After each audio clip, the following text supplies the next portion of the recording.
दोस्तों नमस्कार। एक बार फिर से आपके अपने YouTube चैनल लाइव विद प्रेम में आपका स्वागत है। मैं प्रेम मल्होत्रा एक बार फिर आपके लिए लेके आया एक छोटी सी कहानी जो बहुत ही प्रेरणादायक कहानी है। मुझे लगा आपसे साझा करनी चाहिए। जैसा कि हम सभी जानते हैं, अगर हम अच्छा करते हैं तो हमें अच्छा मिलता है और बुरा करेंगे तो इसका फल बुरा मिलेगा। एक ऐसी कहानी, एक सुल्ताना डाकू था। जो सुल्ताना डाकू एक ऐसा डाकू जिसका दहशत यूँ कह लें कि करीब 50 किलोमीटर दूर, यूँ कह लीजिए 50 क्या 100 किलोमीटर 200 किलोमीटर के दूर तक के लोग उससे डरते, उसका नाम सुन करके डरते थे। इतना खतरनाक और इतना दहशत वाला डाकू था। जिस रास्ते से वो गुजर जाता था उस रास्ते पे कोई भी बंदा नजर नहीं आता, वो राह खाली हो जाता था, गांव के गांव तक खाली हो जाता। इतना खतरनाक व्यक्ति था वो। और मैं आपको बताता हूं, एक बार ये ऐसे डकैती कर रहा था और डकैती के दौरान इत्तेफाक पुलिस के हाथों वो चढ़ गया। पुलिस के हाथों जब चढ़ा तो उसे पुलिस प्रशासन ने कोर्ट में पेश किया और कोर्ट में सुनवाई चली। कुछ दिन के लिए उसे जेल भेजा गया। जेल भेजने के बाद जब उसका अंतिम दौर आया, जब सज़ा सुनाने की बारी आई, क्योंकि उसने बहुत सारे खून खराबे किए थे, बहुत सारे लोग की हत्या की थी, न जाने कितने मासूम बच्चों को मौत के घाट उतार दिया था, न जाने कितने बूढ़े बच्चे जवान, न जाने कितने लोगों को उसने मारा था।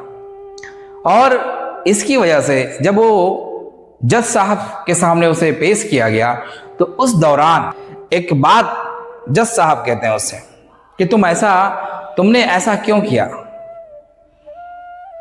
तो वो कहता है मेरा पेशा है और मैं ये काम करता हूं। उसके अंदर डर नाम की कोई चीज नहीं थी। लेकिन जब जज साहब का अंतिम फैसला आता है तो जज साहब का फैसला ये होता है कि तुम्हें फांसी की सजा सुनाई जाती है। अगर तुम्हारी कोई अंतिम इच्छा हो तो तुम मुझे बता दो। तो जज साहब ने जब उससे पूछा कि तुम्हारी अंतिम इच्छा क्या है, तो सुल्ताना डाकू ने बोला कि मेरी अंतिम इच्छा यह है कि मुझे मेरी माँ से मिला दो।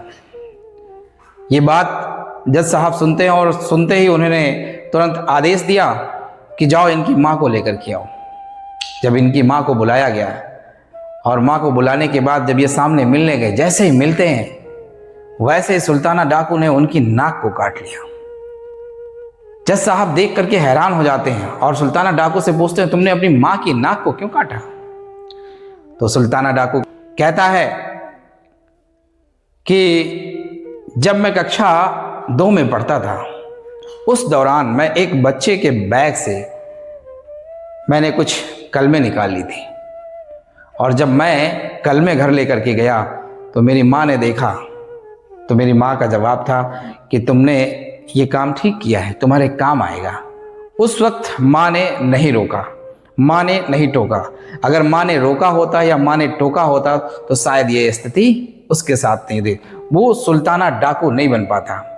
और ये एक छोटा सा प्रयास, एक माँ का छोटा सा प्रयास उसके सारी जिंदगी को बदल सकता था।